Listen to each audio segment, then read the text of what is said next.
I want to say thank you to Dan Burke and Matt, his associate head coach, I think it is, for having us come.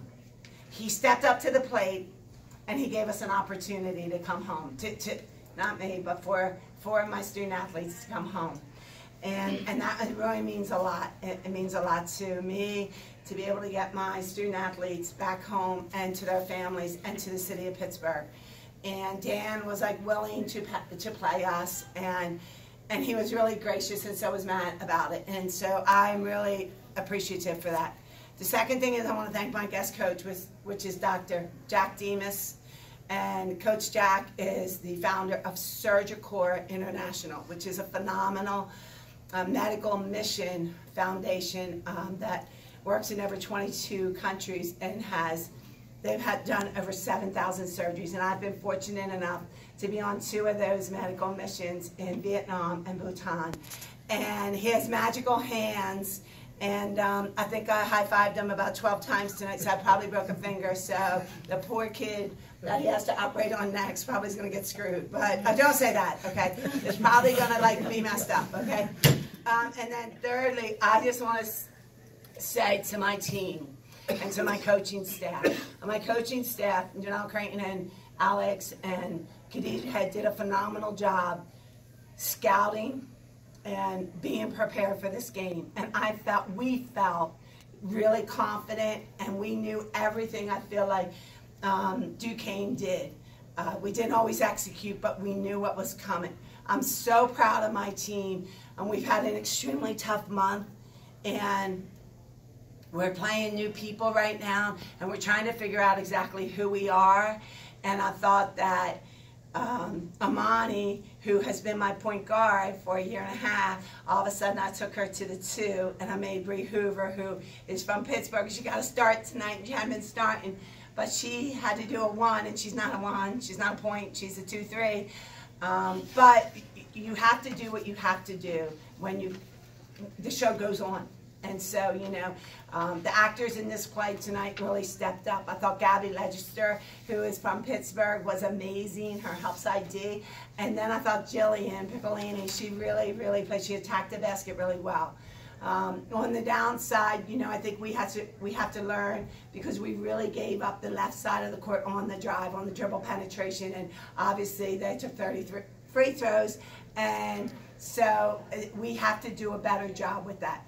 I thought it was exciting for the fans. I think it was exciting for Pittsburgh. I'm so proud of my team, but let me just tell you what, it's really a lot easier to go on holiday with a win than a loss. But I feel like, you know what, tonight was a double win. Duquesne won in the scoring column, but let me tell you what, I made him work his ass off to coach tonight. And I think that that's something that's really impressive. These ladies really believed, and they saw each other, they got each other, and they felt each other. And we all we believed right until when we stole the ball. We thought we stole the ball, but it was a foul at the end. And we felt we could win because we practiced that situation. I appreciate y'all coming. You guys are great. If you don't continue to come to women's basketball, we won't grow our game. We have to grow our game, and we're only growing it because of you. And I want to give a really big shout out to Bob Creasine, who I love you, Dad, and I love you, and I can't even believe that you're here right now. So Bob Creasine was our president and at Georgia Tech when I was there, and he's just the most marvelous man in the world. And to see you, it's really, you know what, it's going to be a good holiday. Good. I'm glad. Great. You want to start with questions for Amani? Amani, just you saw the length of Coach B's opening statement. Just with this game and what this means for you, just what do you say about this woman to your left and just the meaning of this game to her and this meaning in turn for you? I think this game means a lot for both of us, for all the Pittsburgh girls, and just for our whole team in general. Every game we go and we play our hearts out. This one, it was special. It was a homecoming for us, and even for Coach B with her history at Pitt. And for her to believe in us and recruit us all the way from up here and have the faith in us to bring us away from our families, and then us in return to have the faith in her to bring us down there and just love us and grow us as players. And I think I don't know how many of you guys have seen us in high school. I don't know where you guys are from, but a lot of the fans out there could really see how we improved under Coach B and the rest of our coaching staff from being high school players in the same area to how we play tonight. Amani, even though it's a road game on paper, you had a lot of fans there. I mean, both sides pretty much almost equal, both number and the noise they were making. How much did that change for you? When did you realize, hey, we got a lot of support here? I knew coming into the game that we were going to have a lot of fans here, just from the buzz on social media and people texting me and everyone spreading the word. But it was awesome to see it in real life. Like, I knew we were going to have a lot of people, but hearing them and seeing them, it really makes a difference to fans. And it felt like a home game. It felt, honestly, like even more than a home game, because the amount of fans that we had today for us, and as loud as they were and excited, it was good to feel. It felt good to play in a packed gym like that. Different game also, not just you coming home, but you had 12 days to prepare for this one, just physically, mentally, X's and O's. Just how do you prepare for such a special game like this one?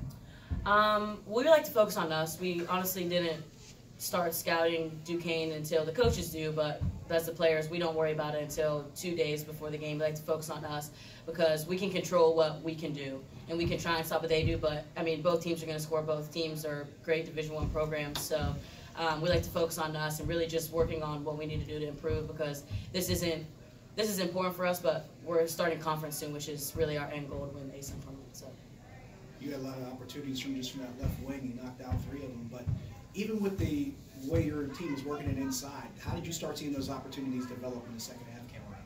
I think just all of us having faith in each other. I feel like every time we pass the ball to one another, we just believe in each other, and if I'm not going to score, when I give it up, I know the next person's going to score, and I think we had a game plan, and we executed it pretty well, and we came up short, but I think just really having trust in each other and believing in our coaching staff and each other. Well, you had still a pretty young team out there. What does it show about the discipline, with girls with 3-4 fouls, to keep pretty much everyone on the court, still play competitive defense and not end up fouling out of the game? I do agree we are a very young team, and I think discipline is something that we've been working on for the past 2 years. And I think once we improve on that even more, we'll be unstoppable. I think we talk about sometimes we beat ourselves, not the other team beats us. And like Coach B mentioned, they had 30 free throws to our 19. So us fouling is really detrimental to our success. But, I mean, that's something that we're going to keep working on, and that's something that we can easily fix. I mean, just moving our feet on defense, and that I'm sure we're going to work on, continue to work on. Any more questions for Amani? Great. You're all set. Go enjoy your family. Thank you. Thank you, guys. There you go. I have it. Thanks. Thanks. Questions for Coach?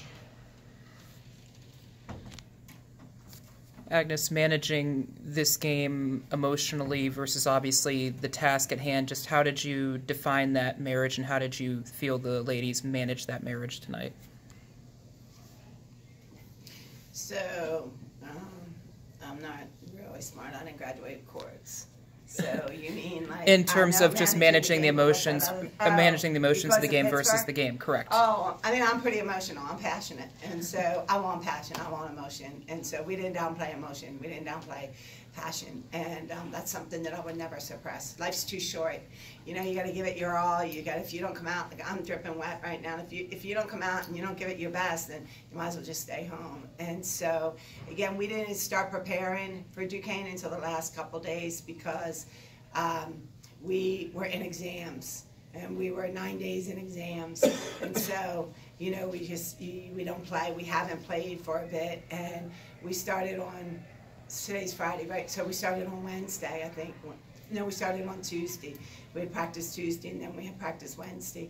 We didn't start scout till Wednesday, and then Thursday we flew up here, and Duquesne was great. They let us practice in the Power Center, I think it is, and it was an awesome facility. And so, and then with video and scout, and I just feel like they were exhausted. They're exhausted mentally, physically, spiritually, emotionally, just because of the last month, but definitely not because of Duquesne.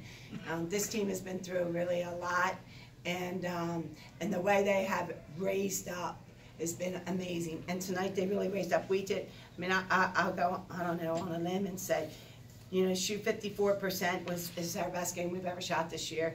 to shoot 50% from the three, hands down, that's the best we've ever shot. And free throw, 78.9. We usually shoot about 80%, so we're about a 1.5 or 1.1% off. And I was really surprised when we missed a couple of free throws. Our percentage was really good.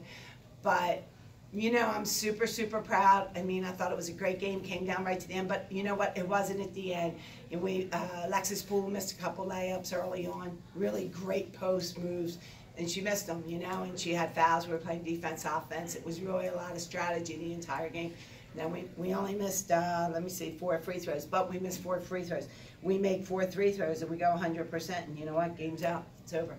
So I want them to be emotional. I want them to feel it. They were so happy to come home, and my team was so excited. They kept saying, like, you know, I was like, what are you excited for? And they're like, I don't know, to see how they live. And I'm like, they live in America. What are you talking about? It's Pittsburgh. But they're like, well, what do they eat? I'm like, they're Americans. Like, but all the Pittsburgh girls are like, pierogies. And I'm like, don't make it sound like a foreign country, you know? But to me, that was so exciting. And that's my job as an educator. I got to expose that to, you know what, basketball's basketball. So honestly, it's over now. I couldn't wait till 10 o'clock tonight. Like, I want to go have a happy holiday with my family. I want to see about 5 kids. I want to see my grandkids. I'm here. It's really good that I'm here, and I got the best coach in the world. The best, you know. He might be screwed because he's going to have to come more often. And he did a hell of a job. His pregame talk was like, "Booyah!" So it's fun. See, y'all miss me, don't you? No, I'm just kidding. Agnus, when you talked about the pregame preparation, a lot of opportunities inside the paint in the first half, and of course, yes, stuff outside. Was that by design, or was it just something that was there? Oh, no, for us? Mm-hmm. Oh no, we knew we would get it. We knew we would get it. I mean, Poole is, I think she's 11th in the nation in double doubles. I mean, Poole usually averages 18, 20, you know, 22 points, and she gets, you know, 10, 11 rebounds. Today she had 10, and she had 5 because she didn't play. Where's minutes? These new minutes, 24 minutes. You know, your best player, she's our leading scorer. She leads the ASUN in double doubles, and you know, she went 1 for 5 early on, and her shots were great shots. Like, and I said to her, like, don't change your shot. You know, she went turned straight up, and I thought she got bumped on a couple of them, but you know what? You got to go ahead. And she wasn't using her legs. And I think that we felt we could score inside. I don't know, I haven't seen. The paint scoring was, you know, we had 28, they had 30. And so, you know, fast breaks is what hurt us. I feel fast breaks hurt us, not in the paint. Now, on the flip side of it, yes, Duquesne had a lot of looks in the first half. They weren't following, but they start following in the second They did. half. Being on the other side of that, how was it to watch that and see those breaks finally going their way? I mean, they were 6 for 22. And, you know, I think when you look at their three-point shooting, they were 27%, but at one point they were 12%. And here's what we tried to do. We said, we can match twos, we can't match, it's just coaching, like, I can't match threes. So we were really trying to fluster outside, you know, and trying to shut down the threes because they average 9.4 threes a game. I can't match that. We don't even come close to that. Like, having us shooting 50% and us making 5, like, damn, that's good for us. Like, I mean, I'm a realist, you know, but, you know, I don't know. Our game is inside. But I thought our guards, I thought Hoover, I thought Jill, you know, I thought that Amani, they did a terrific job of when we spread the court out. We spread it out and they attacked. It went in. You know, we were able to get a couple 2+1s. That's when we were able to kick it out. Poole she was covered by 2. So I said to the shooters, like, you got to shoot. You got to have courage to take the shot. So I thought Hoover did really a good job as well. You mentioned the last month, just as a survivor on the court as well as off the court, just how do you look forward to leading and educating these ladies in those kinds of moments, and how has it paid off? I think that as an educator is what I live for. Like, honestly, like, the game is a great game. I thank Dan. I mean, I'm really, like, happy he let me come here. Again, it's a game. You know what? In 10 years, my kids aren't going to remember who won or lost. They're going to remember going to the incline last night. You know, that's what they're going to remember. That, and I don't mean to simplify it, but sometimes we make everything really hard and we make everything complicated.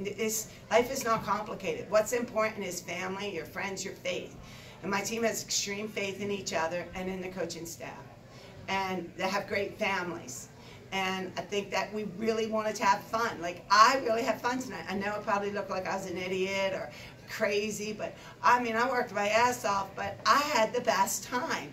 And had we lost by 50, probably wouldn't have had so much fun, you know? And so the last month for me, I think I've probably done the best job ever as a leader and as an educator and as a mom.